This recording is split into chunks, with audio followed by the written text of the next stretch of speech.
Hey YouTube, welcome back to another episode. And today I wanted to do something a little special for you guys. Now, March 27th, 2013 marked the 2-year anniversary of the Nintendo 3DS. And I wanted to do a video dedicated to the handheld that I love so much. But I didn't want to show off my collection because I did that last year. And after going back and forth, I figured the only way to wish the 3DS a happy 2-year birthday and show my love and appreciation for the handheld was to share with you guys my top 10 Nintendo 3DS games. Coming in at number 10 is Harvest Moon 3D, A New Beginning. Yes, our Harvest Moon game did make it into my top 10 list, and that's because it's awesome, it's a lot of fun to play, and it definitely has a lot of improvements over the other games in the series. I love the fact that you have the ability to customize things in this game, and you also have the option of not just playing as a boy, but you can play as a girl as well, and you can go through and customize their hairstyle, their hair color, the way they look, the clothing that they wear. I know it sounds a little simmy, but I actually think it's cool. I mean, this I think is the first time that it's ever been done in the Harvest Moon game.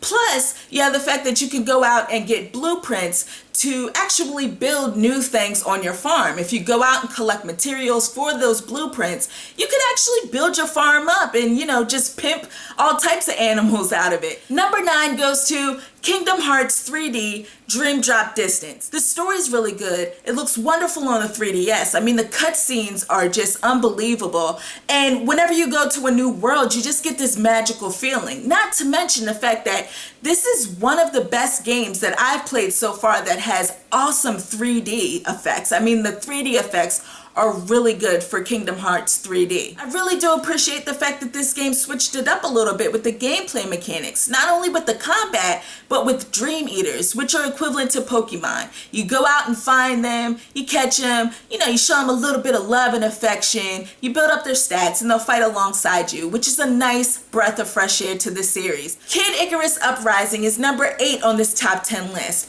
I really do love Uprising, and it's mostly for its uniqueness. I think this game is just totally unique. You know, you play the game in a different way. The reason why it's in this box is because it comes with a stand and it has awkward controls, and I find the stand rather helpful to use. But the fact that this game is totally different than what I ever would expected it to be. I mean, I played Kid Icarus on the NES, and although it was hard, I don't ever remember it being anything like this. In Uprising, you have air battles and you have land battles. And truth be told, guys, I really do love the air battles, and I wish there were just a little bit more in this game.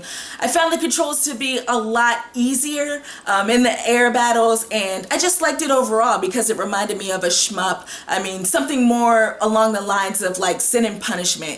You know, you're shooting, you're dodging. I mean, it's just really a lot of fun. The land battles, after you learn the controls on land, can be fun as well, but they ain't got nothing on the air battle. This is another beautiful 3DS title. The graphics are just visually appealing, and the 3D effects are super impressive. Plus, there's loot all throughout this game. I mean, you find dozens of weapons. You have like ranged weapons, melee weapons, and you can also get abilities. One thing that I definitely want to do is get back into this game so I could just get into the multiplayer, because that was just so much fun. Even though every time I played, I got demolished. Number 7 goes to Rhythm Thief and the Emperor's Treasure, which is already a hidden gem to me just because I feel like no one knows about this game, and it's sad because it's a quality Sega title. This rhythm game is gold. I mean, I absolutely adore Rhythm Thief and the Emperor's Treasure. The best way I can describe it is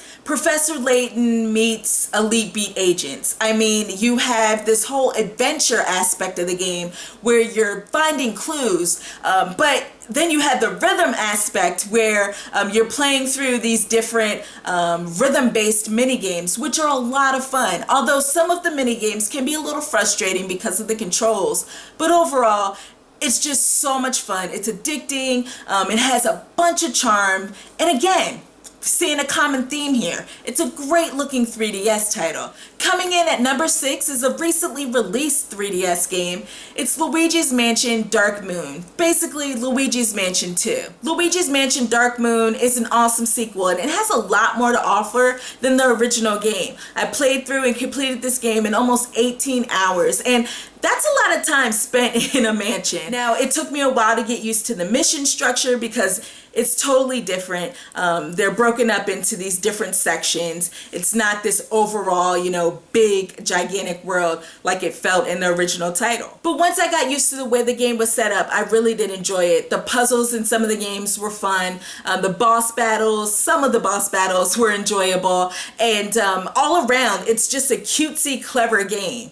Number 5 goes to Resident Evil Revelations, which is the closest thing I feel that the series has gotten to those old school Resident Evil games that I love so much. Revelations, I felt, was intense, and at times it had this sense of urgency, which felt a little frustrating, but overall I appreciated that. I mean, it has this great atmosphere. You're stuck on this cruise ship, and I don't want to give away the story because the game is about to come out on consoles. But, overall, the atmosphere was really good. It had a good story. Chris and Jill are back, which really made me smile. I love them. And I like the new characters that were included in this game as well. There was a lot of shooting in this game, but not nearly as much as I experienced in Resident Evil 6. And to be fair, I mean, there were spots where the ammo was scarce. So it did feel like a survival horror game, which was rather pleasing. Number 4 goes to a game that I am currently playing. I'm about 15 hours into it, and I don't want it to end. It's Fire Emblem Awakening. And this is the first time that I have ever been so into a strategy RPG. I mean, I've dabbled with other Fire Emblem games and other games in the genre, but I have never spent this much time with a strategy RPG and have just become obsessed with it. I mean, I can't get enough of this game. The story is just so heartfelt. It's touching. It definitely makes you care about the characters. And there's other things that you can do that makes you really get into the characters in this game. But I mean, I just love the characters that I have on my squad, the ones that I use all of the time. I have this bond with them, I feel, and I don't want anything bad to happen to them, which is crazy to think, but that's a sign of an awesome game. I love the relationships that can be made between the characters in this game, and the fact that those relationships help you out when you're on the battlegrounds really is a nice feature. I mean, like I said, it makes you care about the characters even more. You can marry characters in this game and have babies, and it's just all around great. I find myself being more strategic now. I'm getting the hang of it. I've got it down packed. I'm grinding, trying to level everything up that I possibly can so I can be successful. I finally made it to the top 3, and number 3 goes to Mario Kart 7. And I know a lot of you guys may turn up your nose and may frown your face at this comment I'm about to say, but Mario Kart 7 is my favorite Mario Kart game in the series, point blank and the period. It's just that good. It's that fun. It's a blast to play. I love the fact that they added the feature where you can customize your kart. You can customize your wheels. You can put a hang glider on there and glide. I mean, how awesome is that? You can glide in Mario Kart now. I thought the tracks in this game were great. I mean, the level design was awesome. And the new items that are in this game are a nice little added bonus feature as well. But for me, where it's at is definitely the online multiplayer. I mean, I had so much fun playing against some of you guys out there in the YouTube community and just random people as well. Coming in at number 2 is another Mario game. I mean, you can't have a Nintendo system without having an awesome Mario game.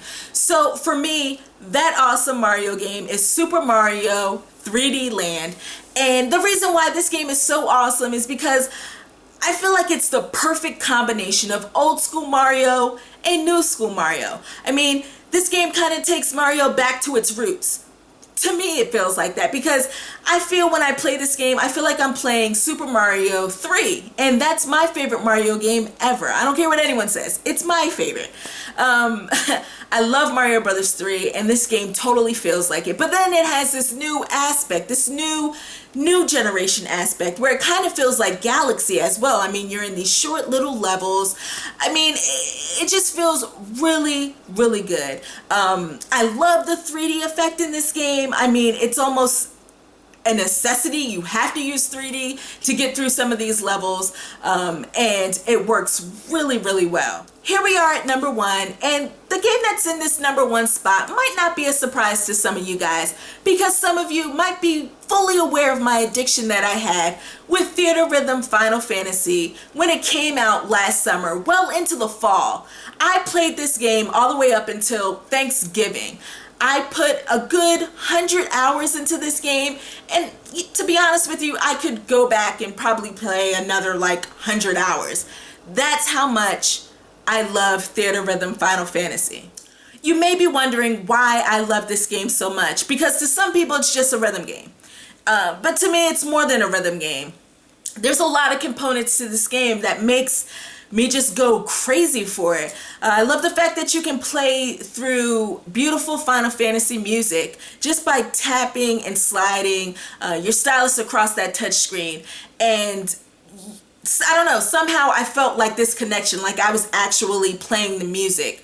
The sense of difficulty is great. I love that. At first it was bothering me, but I just kept going and I couldn't get enough of it. I mean, I just love the way that the difficulty increases. I love that. I love the fact that this game still has like RPG elements to it, even though it is a rhythm game. I mean, you have different characters, these little chibi Final Fantasy characters that you get, and the more you use them, the more they build up their stats and you can level them up, and that's awesome. So it has that sense of RPG-ness to it, which is fantastic. So there you have it, guys. Those are my top 10 3DS games. It's an amazing system with a ton of great games, and it's only going to get better. I mean, within the next couple months we have Mario Golf coming out, Mario and Luigi Dream Team, Project X Zone, Animal Crossing New Leaf. OMG, so much great stuff is coming out. I want to thank all of you guys for watching this video, and I'll check you next time.